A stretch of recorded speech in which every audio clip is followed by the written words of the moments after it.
made of a soap for all these years. I started out with a gift annual membership to a studio that taught soap making by a really, really wonderful lady that was very talented and very experienced. And she started us out right away formulating our own recipes with soap calc.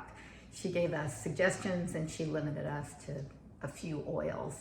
And most people worked in groups. And since I didn't bring a friend, I got to work one-on-one with the director and owner. And it's called the Lotus Studio in Jacksonville, Florida. And that was a wonderful opportunity.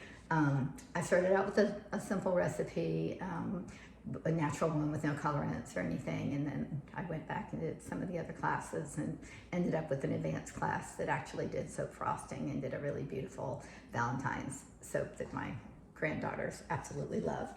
But soap calc, doing it from the very beginning, totally demystified what looks like a very, very complicated recipe. But I started there. But once I got a little bit of knowledge, I really wanted to learn more. So at the time, I know there were lots of videos out there about soap making and getting started, learning lye safety. But sometimes I like to just look at a book. So I got Anne Marie's Soap Crafting, and that's maybe her first book, but it will teach you everything, and all about oils, all about everything you need to know to formulate your own recipes. I also, as she puts it, step-by-step techniques in 31 recipes. I can almost honestly say that I did most of the recipes in this book, with the exception of just a few. And I pretty much did them exactly as she wrote them. And I bought a lot of product from Brambleberry, and I still do, even though I don't have to. I just love her fragrance oils and her RSPO, sustainably sourced palm oil, comes in these wonderful bags that I can melt in the microwave, and it's so convenient. And there are just lots of other things that I love. But I started with this book, and because my daughter-in-law is the one that gave me the membership, she is an aromatherapist and a Young Living rep, so a successful one. And although I can't really afford to use the Young Living essential oils for all of the oils in 5-pound recipes, sometimes I just do like a 2.5 or 3 pound loaf, or maybe even a 1 pound to experiment and try out something new. But I do love essential oils, and I try to use them almost exclusively. As I went along, I found so many people really wanted some of the other things that you can only get in a fragrance. They don't make an essential oil. They do last longer, and once a few years ago, everyone started making their fragrance oils phthalate and paraben free. And after that, I started using a lot more of them, and most people really like them. Today I made a buttermilk Bastille soap that is unscented, and I recently made a turmeric, which is also Bastille. I make those with 70% olive oil, but I made this one with turmeric. There's charcoal in it just for interesting color. I use safflower powder and madder root powder, but I think it has, it's all locally sourced fresh raw goat milk. But this is going to be a wonderful bar, and I'm actually making them in March so that they've had a lot of time to cure for the holidays. And I made the triple milk, goat milk, buttermilk, coconut milk, Bastille today. And so I'll have both of those for the people that really, really want something all natural, or for someone that's with sensitive skin. There are just so many wonderful properties in all of those ingredients.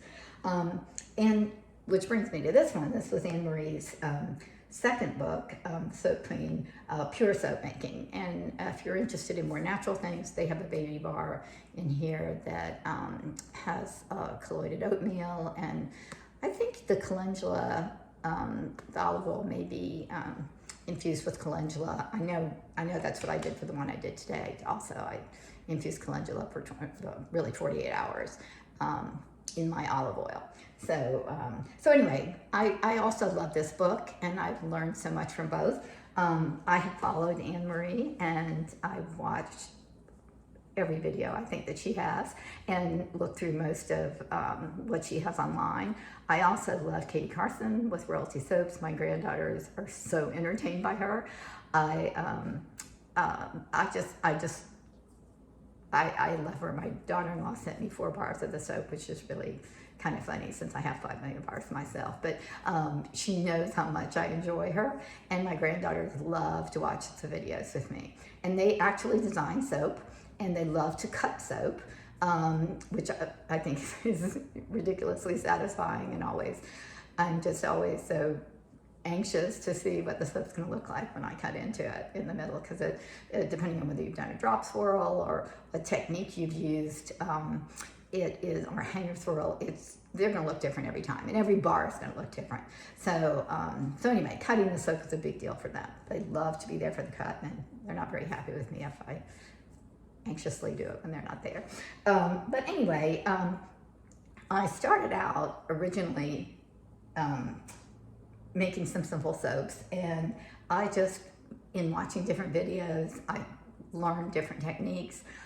There's so many people that I learned from that I really, really admire. I mentioned Anne Marie, the soap queen. Of course, Katie Carson is the Duchess of Soap.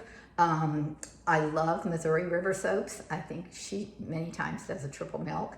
I have learned a lot of different techniques from I Dream in Soap, and also True Marie.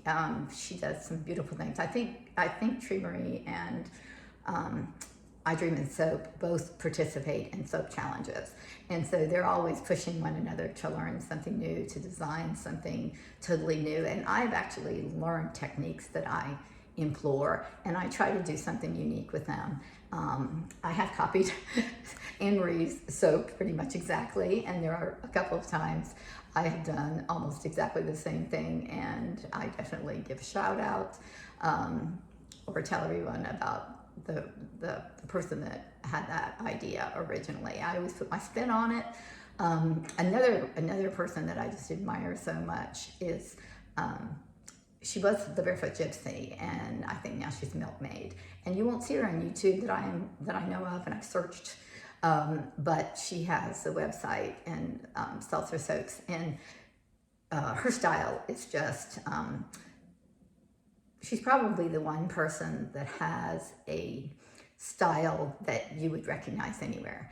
And she takes her designs and actually executes them beautifully, and then they just have a primitive nature that is it's just really special. So, I mean, I'm already 68, but I'd like to grow up someday and have a wonderful style. But instead, I just keep being inspired by different techniques that I see, or, actually, a photograph can really inspire me. I can, what can I do with that to make a bar of soap? And try out something different, a different tip. I used to decorate cakes and do a lot of cookie decorating. I still do when I have time. But anyway, I just do so many different things because one thing I like about soap is you can design something new. So I love the creative aspect of it. I was a gemologist for years, or 24 years, and appraised jewelry, and I learned a lot about geology and a lot about science, which I've always loved. So soap has the scientific side of it, and it also has the artistic opportunity to be creative. So with wonderful ingredients that I source from Brambleberry, today I used Nature's Garden castor oil. I use a lot of their fragrance oils now. I use Essential Depot for lye, and their shea butter has just been absolutely beautiful. I had a 50-pound cube, and now I'm getting ready to order some more. I see the 50-pound out there right now, but it's a wonderful, creamy, pure natural organic shea butter. I get quite a few things from Brambleberry. As far as soap colorants, I get a lot from Brambleberry. Nurture.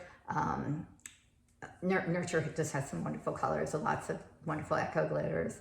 I also use Mad Micas, and oh goodness, there are quite a few other suppliers. It's definitely an addiction, and I'll show you, if I can figure out how to upload this, I'll show you some of the soap molds that my husband made for me and give you some ideas on what I might do a little differently. So anyway, again, my name is Debbie. I have the Pearly Goat Soapery. I just wanted to introduce myself and give a shout out to all the people that I feel like have inspired me and that I've learned from and I admire so much. And I will hopefully learn how to upload this and have some videos of some things. My Easter soap I love, and I have already made it, and the video cut out, and I didn't realize it, so I don't have everything videoed. And another part I have is 1 hour and 30 minutes long, so I'm going to have to learn how to edit. Anyway, thank you so much for your time if you've watched this, and if you're interested in seeing any of the soaps that I make, just let me know or subscribe, and I definitely will be back. Thank you very much, and please have a wonderful, wonderful day, and I always count my blessings.